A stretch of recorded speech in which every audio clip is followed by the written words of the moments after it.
I was walking along the seafront when I saw them. An elderly couple walking slowly, hand in hand. Nothing unusual about that, but then I looked more closely and I realised that one of them was guiding the other gently, patiently, the way you do when someone can no longer find their way. I didn't know these people, I'd never seen them before, but something made me stop. And what happened next, and what I found out about their story, I wasn't expecting. Today's episode of A Cup of Tea with John is a little different. There is a rich, advanced vocabulary, a dictation at the end, as always, but there's also a story, a real one about love, loyalty, and what it actually means to care for someone over a lifetime. Have a pen and paper ready, grab a cup of tea, get comfortable, and if you find this useful, hit subscribe. There's a new episode every Thursday. Let's go. Let's get started. So what happened the other day when I went for a walk? Well, I saw ahead of me this couple. And I looked at them and I thought, oh, it's just so nice. Holding hands, going for a romantic walk down the seafront. What do you guys think when you see this picture? How does it make you feel? So you can see the man's there in his summer shorts because it was very hot.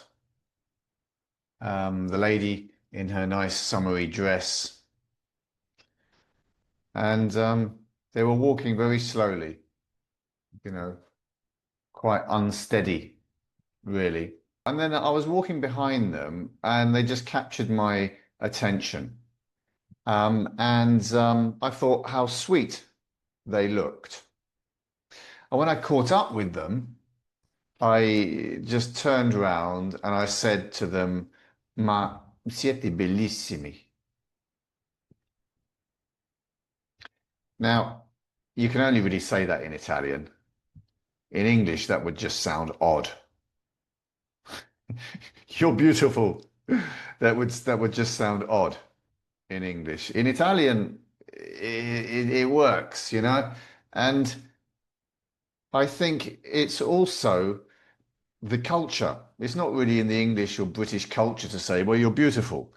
But it is in the Italian culture because you're warmer people in Italy, And of course, when I'm here, I tend to be a bit more Italian. I would never stop an English couple and say, "You're both beautiful." They'd probably say, "Fuck off. Who are you?" Weirdo. So they looked at me, and the man looked at me actually, and he said, "Grazie, grazie, thank you." He said, I asked them how long they had been married. And the man told me 60 years this year. They're going to be celebrating 60 years of marriage. They got married in 1965. So they've been married for nearly 60 years. It'll be 60 years this year. Yeah. I mean, he's still holding her hand. That's what I thought. I thought that's incredible, after 60 years. And what an inspiration for anybody to have a relationship that lasts so long. I asked him what he did when he worked, and he used to be an accountant. He was quite high up in an accountancy firm, and the lady used to be a school teacher. But he said, unfortunately, my wife now has Alzheimer's, which I found very sad. Because I've been speaking to the man, and then of course he said that his wife now has Alzheimer's, and I looked at her and she smiled at me, but I could see her eyes were a little bit distant. And So yeah, I thought that was quite sad and even more moving. Um, I said that must be very hard for both of you. And he said, yes. He said, I take her out every day to make sure she gets exercise. Um, and I look after her at home. I cook for both of us. I asked him what they were having for lunch today, and he said pasta with ricotta, as we say in English. Ricotta, as they say in Italian, but ricotta. Pasta with ricotta. His wife will be having wholemeal pasta, and he would be having normal pasta because he prefers normal pasta. He really opened up to me, you know. I said, wow, so you've got to cook two lots of pasta? And he said, yeah, but she prefers wholemeal pasta and it's better for her.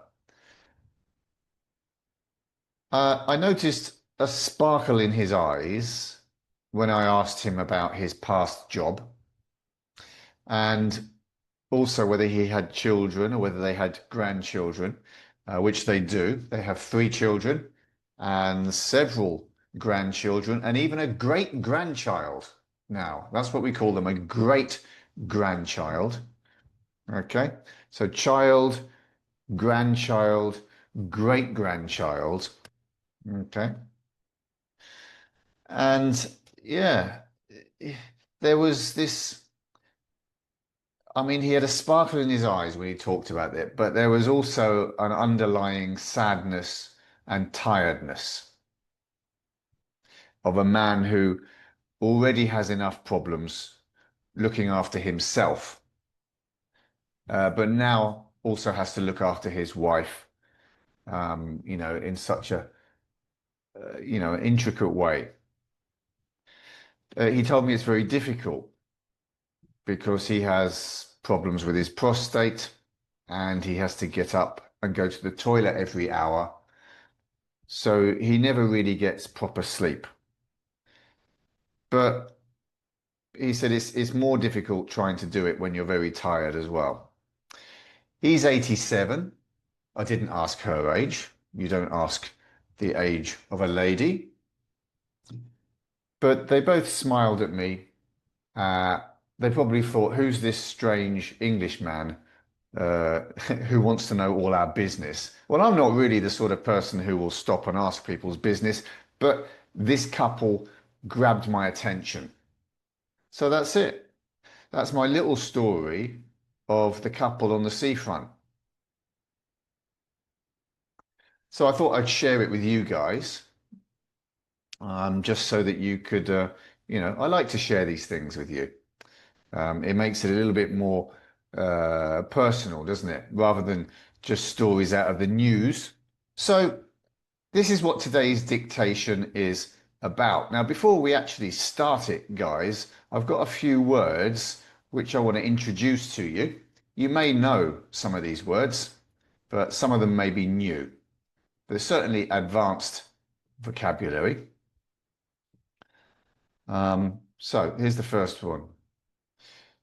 The first one is ambling or to amble.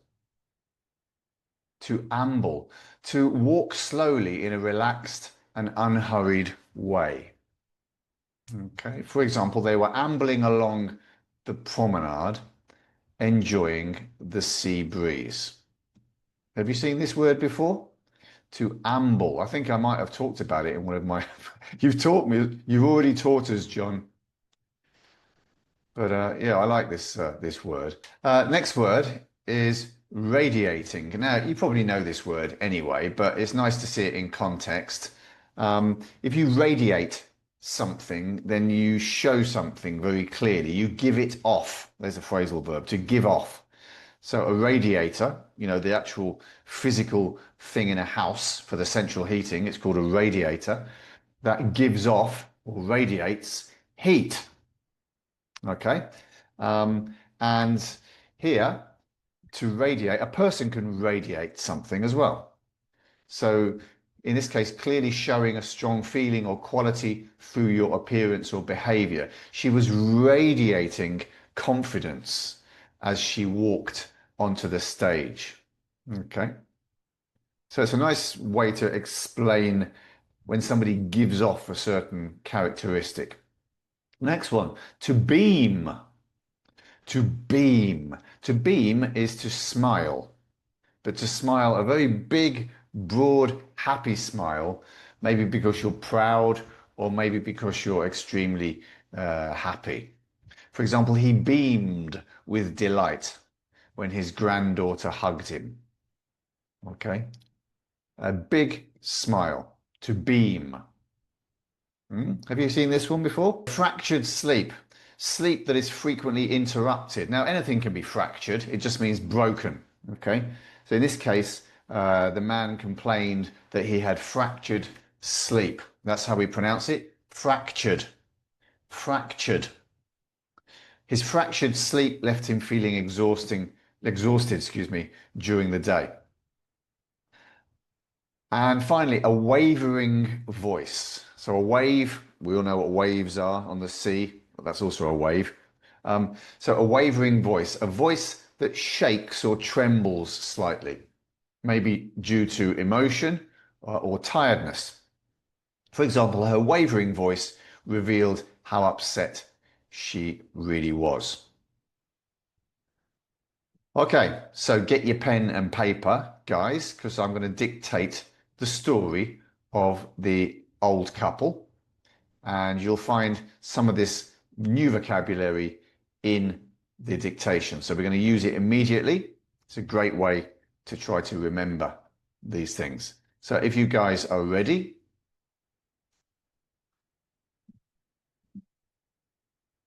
let's get going.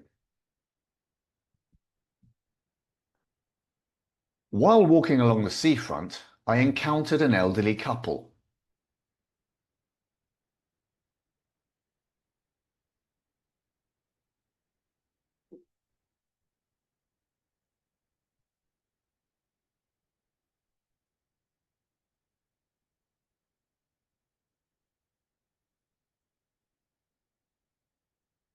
While walking along the seafront, I encountered an elderly couple.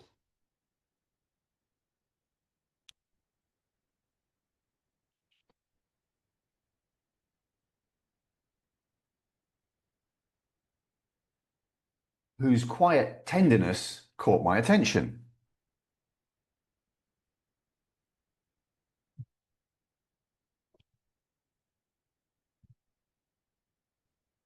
Whose quiet tenderness caught my attention.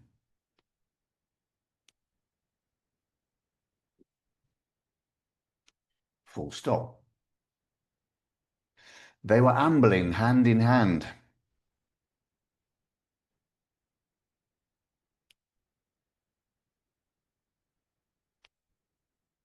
They were ambling hand in hand.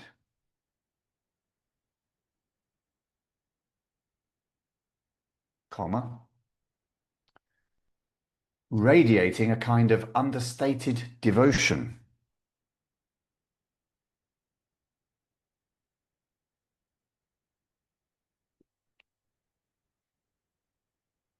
Radiating a kind of understated devotion. Full stop.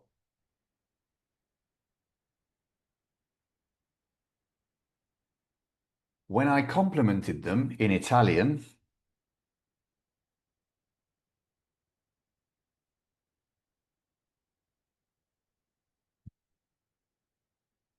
when I complimented them in Italian,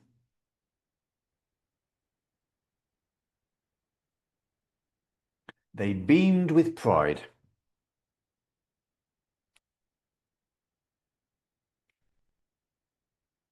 They beamed with pride. Full stop. New paragraph. Married since 1965, comma, they now face daily life with resilience.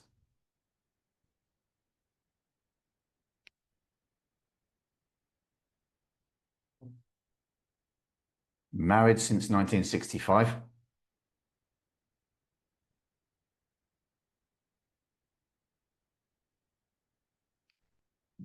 They now face daily life with resilience.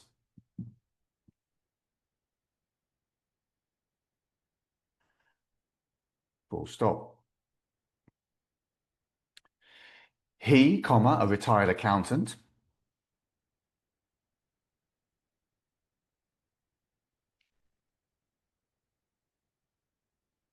He, comma, a retired accountant, comma, lovingly cares for his wife, comma, a former teacher.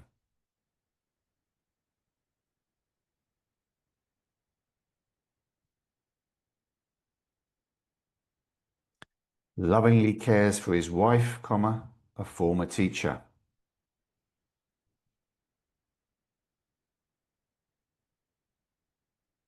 Comma, who suffers from Alzheimer's.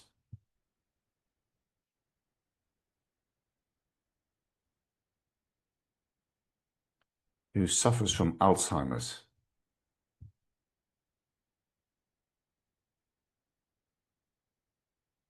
Full stop. Despite his own health issues and fractured sleep,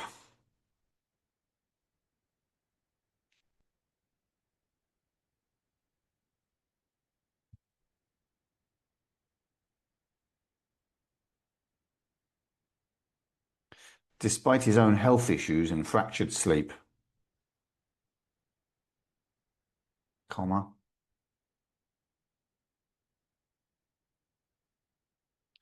he cooks, comma, shops.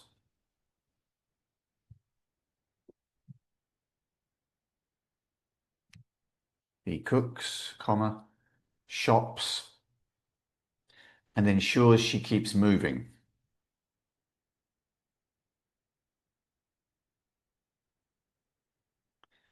And ensures she keeps moving. Full stop.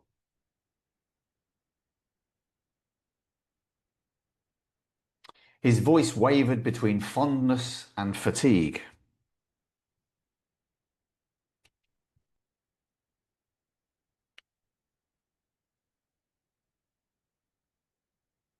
His voice wavered between fondness and fatigue, comma.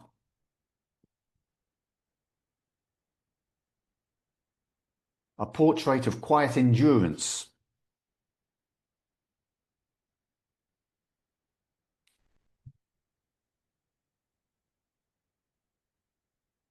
A portrait of quiet endurance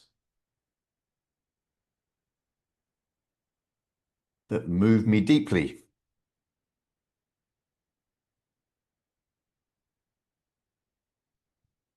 That moved me deeply. Full stop. End of dictation.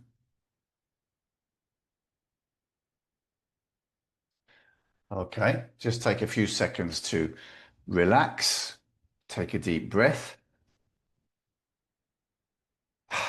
Exhale. Move your wrists. Open and close your hands. Give your hands a shake. Move your neck. Okay, that's enough. Right, I'm going to read it again.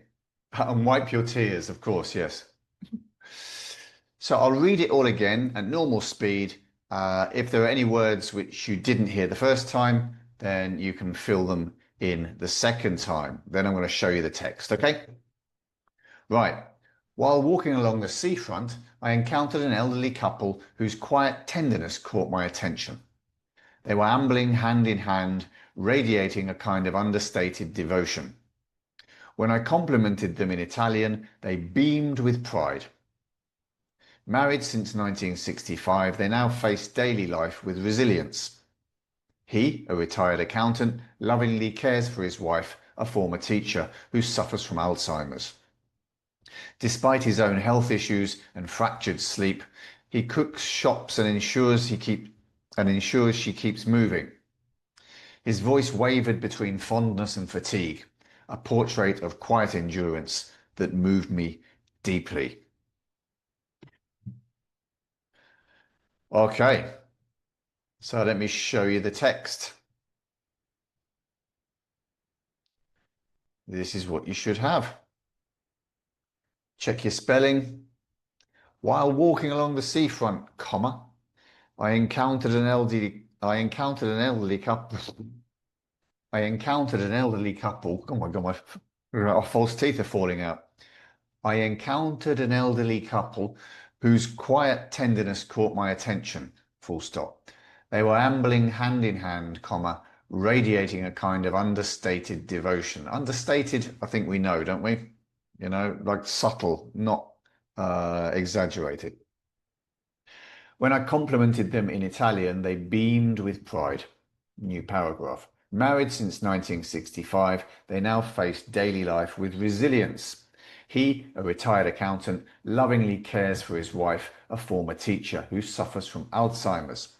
Despite his own health issues and fractured sleep, he cooks, shops, and ensures she keeps moving.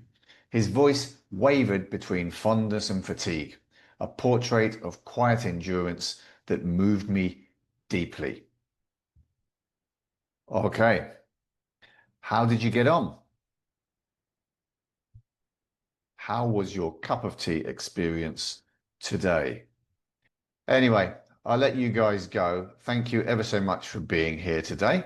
It was nice to see you all. So take care, guys. Look after yourselves. And I look forward to seeing you. Good evening.